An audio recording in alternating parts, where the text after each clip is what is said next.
ఈ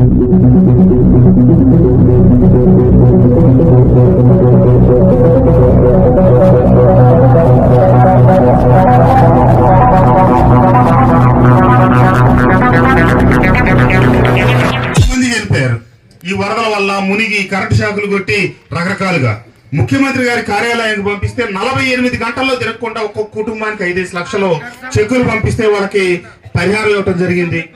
అట్లాగే మన ఇబ్రహీంపట్నంలో పైనే ఒక ట్రాన్స్ఫార్మర్ సమస్య వచ్చి 200 సంవత్సరాల్లో పడనంతటి భారీ వర్షం 40 సెంటీమీటర్లు 30 సెంటీమీటర్లు 42 సెంటీమీటర్లు ఇది మన నియోజకవర్గంలో పడిన వర్షం.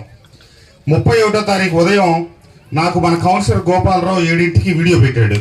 సార్ మా దగ్గర ఇంత లోతు నీళ్ళు వచ్చినాయి, నా నీళ్ళలో తిరుగుతా నాకు వీడియో పెట్టాడు. ఏంటా అవస్థ ఎంత వచ్చిందని చెప్పి అప్పటికి తెలియదు. రాత్రి అంతా నాకు తెల్లవారులు వర్షం పడతా ఉంది, గోలగోలగా ఉంది.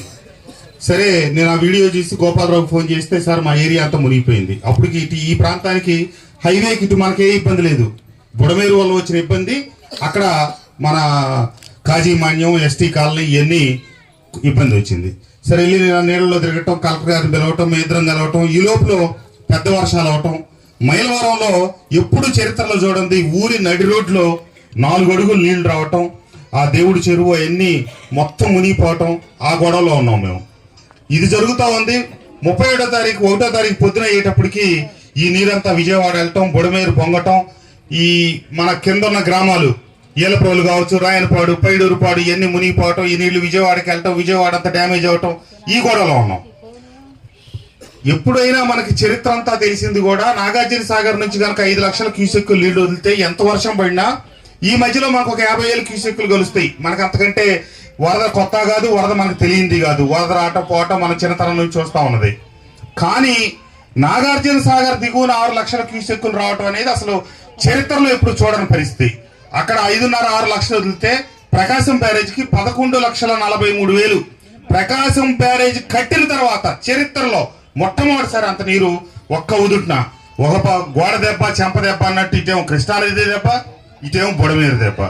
సరే ప్రభుత్వం కోలుకుంది. 1వ తారీఖు రాత్రి 1 గంటకి చంద్రబాబు నాయుడు గారి కార్యాలయం నుంచి నాకు ఫోన్ వచ్చింది.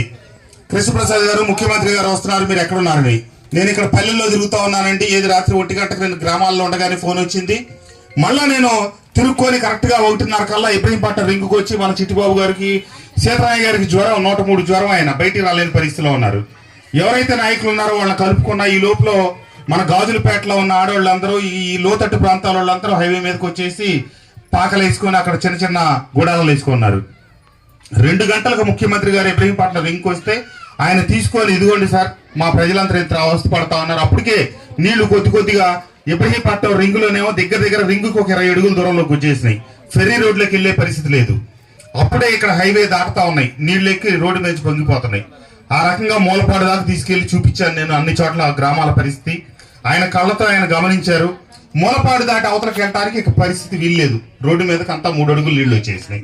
ఇక అక్కడి నుంచి వెనక్కి తిరిగి వచ్చి ఆ రాత్రి 3:30కి కలెక్టరేట్కి వెళ్ళాం. మళ్ళీ అరగంట సేపు మళ్ళీ సమీక్షించి, ఏది 74 సంవత్సరాల వయసులో ఉన్న ఒక పెద్ద ఆయన పొద్దునే మళ్ళీ 4 గంటల 10 నిమిషాలకి ఆయన బస్సులోకి వెళ్ళి మమ్మల్ని మళ్ళీ 6ంటికి రమ్మన్నారు.